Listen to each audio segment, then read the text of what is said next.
श्री हनुमान अंक में श्री हनुमान चरित में शिशु श्री राम के साथ कपूर गौर शिव और नीलकलेश्वर श्री राम में अनन्य प्रीति है। सच तो यह कि भगवान श्री राम और महेश्वर तत्वता एक ही है, इनमें भेद नहीं है। इसी कारण जो गोविंद को नमस्कार करते हैं वे शंकर को भी नमस्कार करते हैं, एवं जो भक्तिपूर्वक श्री हरि को अर्चना करते हैं वे वृषभ ध्वज की भी पूजा करते हैं। जो विरूपाक्ष से द्वेष करते हैं वे जनार्दन से भी द्वेष करते हैं, एवं जो रुद्र को नहीं जानते, जिन्हें रुद्र का स्वरूप विदित नहीं है, वे केशव को भी नहीं जानते।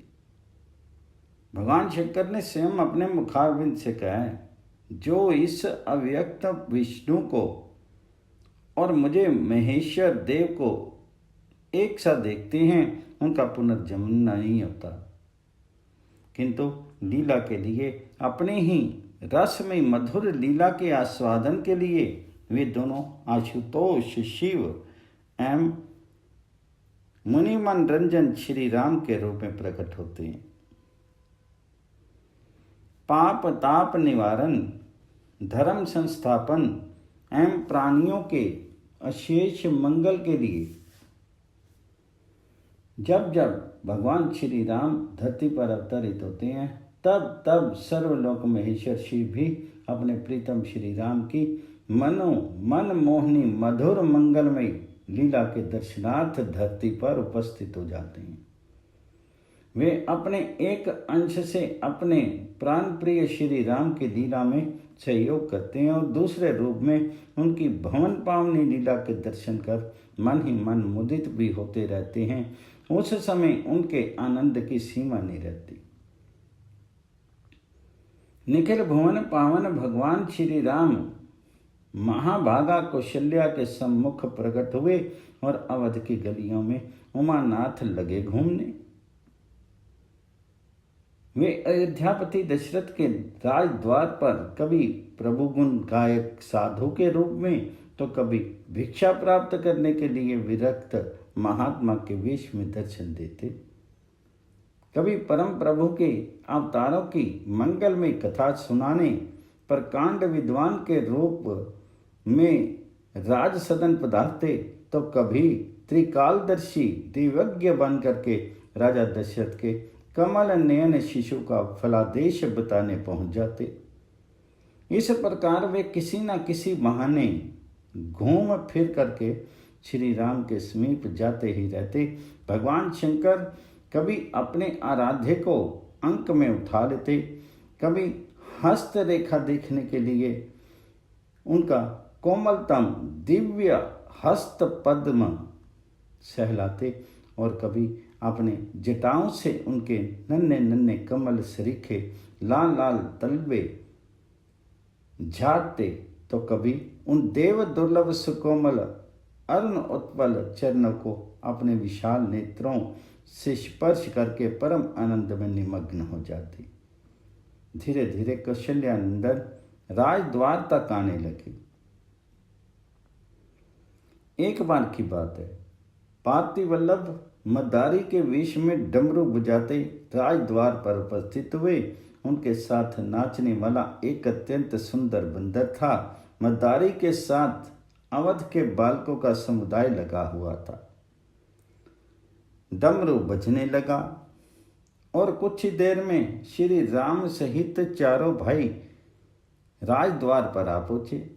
मदारी ने डमरू बजाया और बंदर ने दोनों हाथ जोड़ लिए। भ्राताओं सहित राघवेंद्र हंस पड़े। मदारी जैसे निहाल हो गया। डमरू और जोर से बजा। बंदर ने नाचना आरंभ किया।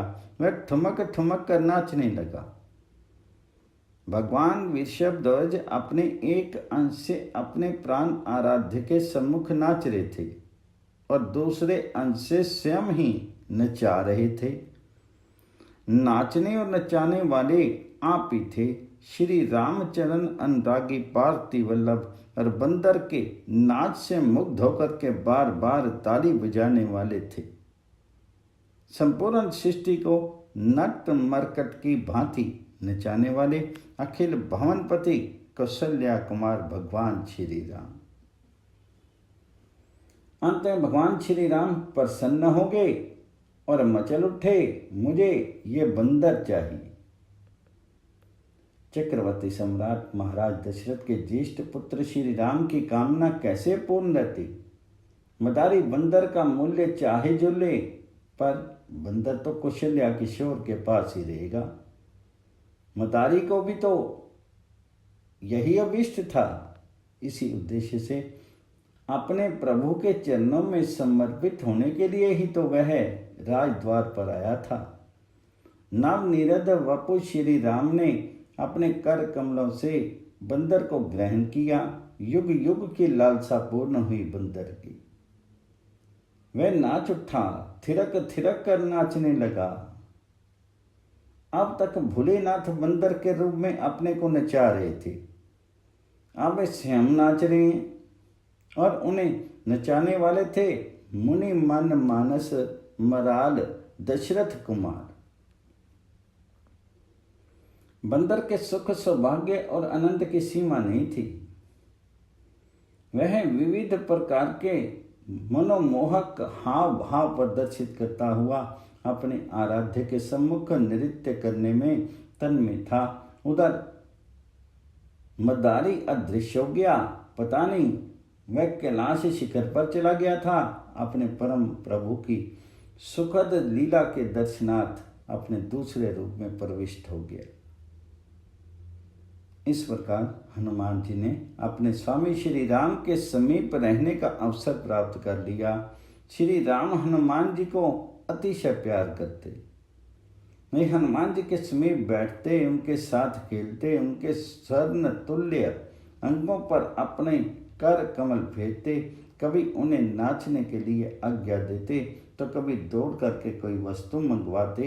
हनुमान जी अपने प्रभु की प्रत्येक आज्ञा का अत्यंत आदर, उत्साह एवं प्रसन्नतापूर्वक पालन करते। वे प्रत्येक रीति से भगवान श्री राम को प्रसन्न करते। भगवान श्री राम को जैसे सुख मिले, उनका जैसे मनोरंजन हो, वे वही करते। इस प्रकार कई वर्षों का समय शनाद के समान व्यतीत हो गया। महर्षि विश्वामित्र अयोध्या पधारे। जब उनके साथ श्री राम के जाने का अवसर आया तो उन्होंने हनुमान जी को एकांत में बुला करके कहा, मेरे अंतरंग सखा हनुमान, मेरे धराधाम पर अवतरित होने का प्रमुख कार्य अब प्रारंभ होने वाला है। लंका अधिपति रावण की अनीति एवं अनाचार से पूर्व पृथ्वी विकल उठी है। अब मैं उसका वध करके पृथ्वी पर धर्म की स्थापना करूंगा। मेरे इस कार्य में तुम्हारी सहायता अपेक्षित होगी। दशानन ने महाबली बाली को मिला रखा है और वह अपने अनुज सुग्रीव के रक्त का प्यासा है। भयक्रांत सुग्रीव ऋष्यमुख पर्वत पर निवास कर रहे हैं, अतः तुम ऋष्यमुख पर्वत पर जाकर के सुग्रीव से मैत्री कर लो। मैं अपने पड़ोस में बसने वाले मारीच, सुबाहु और ताड़का का उद्धार करके कुछ ही दिनों में दंडकारण्य में खरदूषण, त्रिशरा और शूर्पणखा जैसे भयानक कंटकों को दूर करता हुआ ऋष्यमुख की ओर आऊँगा। वहाँ तुम मुझसे सुग्रीव की मैत्री स्थापित करवा करके वानर भालुओं के द्वारा मेरे अवतार कार्य में सहायता करना। हनुमान जी अपने प्रभु से पृथक होना नहीं चाहते थे, किंतु प्रभु की आज्ञा का पालन ही उनके लिए सर्वोपरि कर्तव्य था। उन्होंने अपने प्राण आराध्य के चरणों में प्रणाम किया और उनके मंगल में, कल्याण में मधुर नाम का मन ही मन जप करते हुए वे ऋष्यमुख के लिए प्रस्थित हुए। पवन पुत्र हनुमान जी की जय। श्री हनुमान अंक में श्री हनुमान चरित्र में सुग्रीव सचिव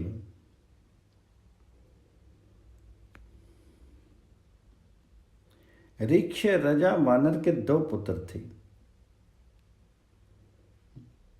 बाली और सुग्रीव। पिता अपने दोनों पुत्रों को समान रूप से प्यार करते थे। दोनों बालक अत्यंत धीर, वीर, बलवान, बुद्धिमान एवं सुंदर तो वे थे ही, दोनों में परस्पर अतिशय प्रीति थी। बाली सुग्रीव को प्राण तुल्य चाहते और सुग्रीव बाली के चरणों में पिता की भांति श्रद्धा रखते। दोनों भाई भोजन, शयन, क्रीड़ा, अखेट आदि साथ ही करते, प्राय सदा साथ रहते।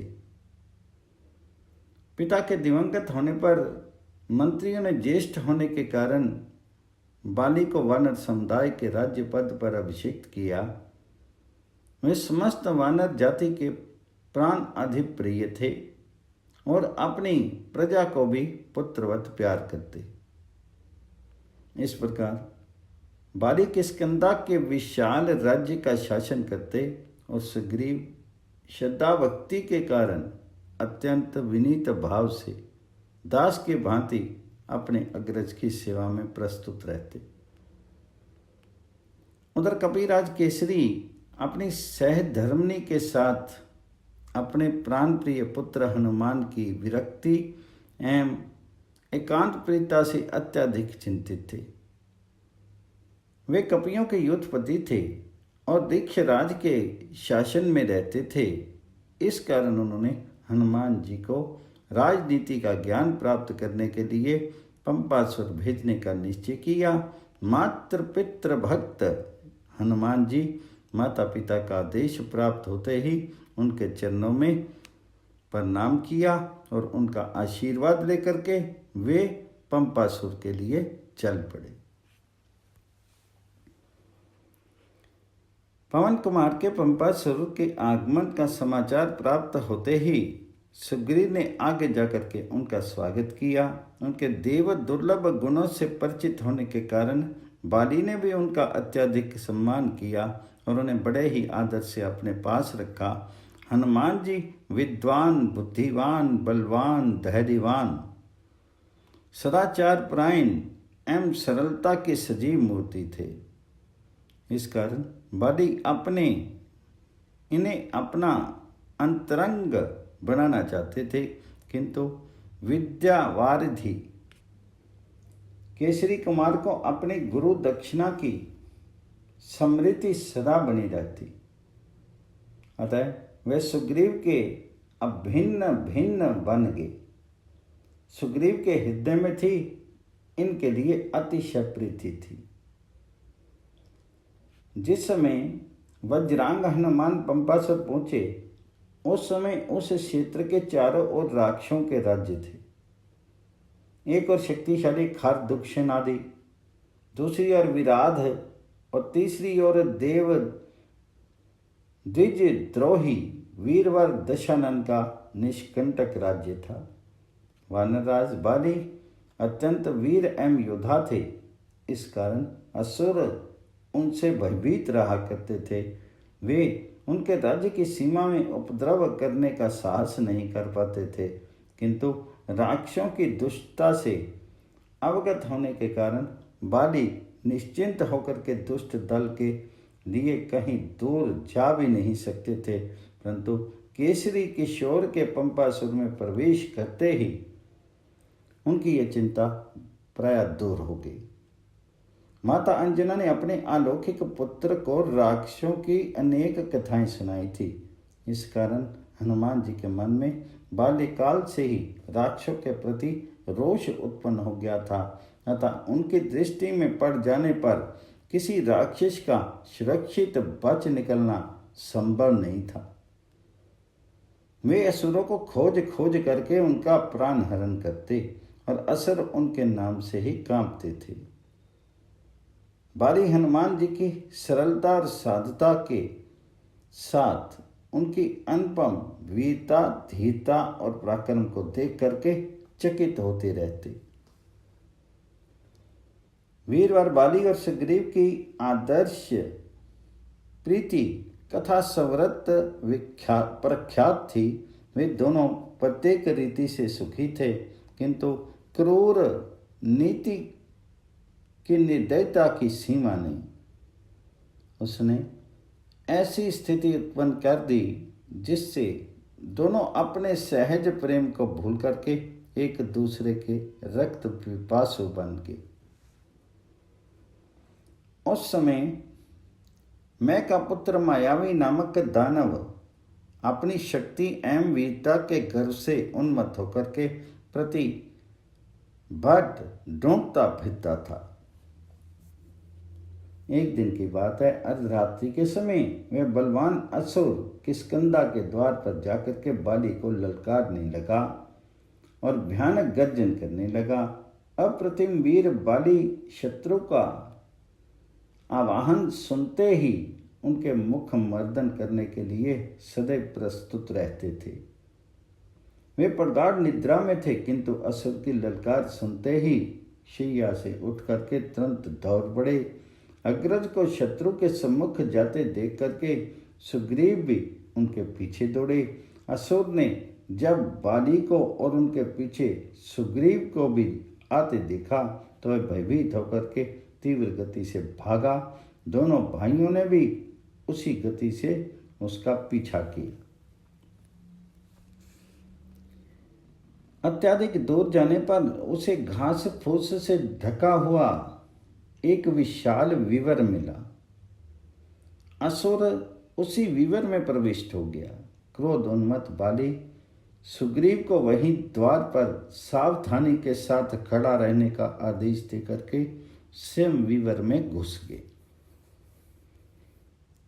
बाली ने अपने भाई सुग्रीव को 15 दिनों तक विवर द्वार पर सावधानी पूर्वक प्रतीक्षा करने का आदेश दिया था, किंतु सुग्रीव 1 मास तक वहां सजग होकर डटे रहे। वे विवर के द्वार पर कान लगा करके कुछ सुनने का प्रयास करते, पर बाली के स्थान पर राक्षसों का कोलाहल सुनाई पड़ता था। सुग्रीव अपने अग्रज के लिए मन ही मन चिंतित है कि उनके सम्मुख विवर से फैन सहित रक्त की धारा निकली। भ्रातृ स्नेह के कारण सुग्रीव व्याकुल हो गए। उनके मन में बाली के लिए शंका होने लगी। बहुत ध्यान देने पर भी जब उन्हें बाली का कोई शब्द सुनाई नहीं पड़ा, तब उन्होंने सोचा इस विशाल विवर में असुरों ने मिलकर के मेरे प्राण अधिक प्रिय अग्रज को मार डाला है और अब वे बाहर आकर के मुझे भी जीवित नहीं छोड़ेंगे। अत्यंत दुखी सुग्रीव ने अपनी रक्षा के लिए पर्वत तुल्य एक विशाल चट्टान से विवर का मुंह बंद कर दिया और उदास मन बाली को जलांजलि देकर के वे किष्किंधा लौट आए। सुग्रीव अपने अग्रज की मृत्यु का संवाद अप्रकट रखना चाहते थे, किंतु चतुर मंत्रियों ने युवराज अंगद को छोटा देख करके सुग्रीव को राज्य पर अभिषिक्त कर दिया।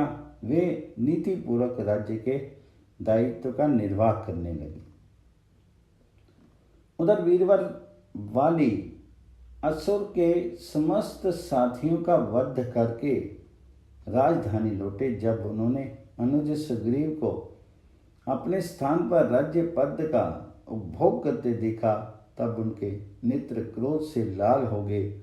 उन्होंने सोचा इसी स्वार्थी भाई ने मेरी स्त्री और राज्य का सुख प्राप्त करने के लिए विवर द्वार पर विशाल चट्टान रखी थी, जिससे मैं बाहर ना निकल सकूं और वहीं मेरा अंत हो जाए। ये विचार मन में आते ही प्रज्वलित अग्नि में घृत आहुति पड़ गई। बाली क्रोध उन्मत्त हो गई। सुग्रीव ने क्रोध उन्मत्त लोचन अपने बड़े भाई को देखते ही उनका राज्य वापस कर दिया और वे उन्हें वस्तु स्थिति समझाने का प्रयत्न करने लगे, किंतु अतिशय क्रुद्ध बाली सुग्रीव के कट्टर शत्रु हो गए थे। उन्होंने राज्य सहित सुग्रीव पत्नी रूमा को अपने अधिकार में कर लिया। वे सुग्रीव का वध भी कर डालना चाहते थे। सुग्रीव प्राण रक्षा के लिए मंत्रियों सहित भाग खड़े हुए।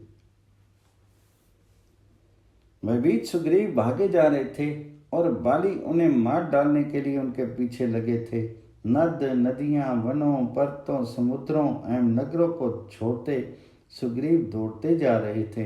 कहीं कुछ दिन भी रुकने का साहस उनमें नहीं रह गया था। बाली जो प्राण घातक शत्रु की तरह पीछे लगे थे। भागते दौड़ते सुग्रीव हिमालय, मेरु और उत्तर समुद्र तक जाकर भी बाली से अपना पीछा नहीं छुड़ा सके। उन्हें कहीं शरण नहीं मिली। तब उनके साथ निरंतर छाया की भांति रहने वाले ज्ञानी नाम अग्रगण्य हनुमान जी को दुंदुभि वध की घटना स्मरण हो आई। उन्होंने भयभीत सुग्रीव से कहा, राजन, मुझे महामुनि मतंग द्वारा वीरवर बाली को दिए शाप की स्तुति हो आई है। ये कुपित होकर के महामुनि ने शाप दिया था, यदि बाली इस आश्रम मंडल में प्रवेश करेगा तो उसके मस्तक के सैकड़ों टुकड़े हो जाएंगे। अतः वही निवास करना हम लोगों के लिए सुखद और निर्भय रहेगा। सुग्रीव तुरंत अपने प्राण प्रिय सचिव हनुमान जी के परामर्श के अनुसार ऋष्यमुख पर्वत पर मतंग आश्रम में चले गए। मतंग मुनि के शाप भय से बाली वहां नहीं जा सकते थे। विवश होकर के वे लौट गए। राजनीति विशारद कपिराज बाली पवन कुमार को अत्यंत सम्मानपूर्वक अपने साथ रखना चाहते थे, किंतु आंजनेय सुग्रीव के साथ सच्चे शुभ चिंतक थे। सुख के दिन में तो सभी घेरे रहते हैं, उस समय शूद्र चाटुकारों का अभाव नहीं रहता, किंतु आपत्ति काल में वे साथ छोड़ करके चले जाते हैं। सच्चे सुहृद और सच्चे सेवक की विपत्ति में भी अपनी प्रीति एवं भक्ति से विचलित नहीं होते।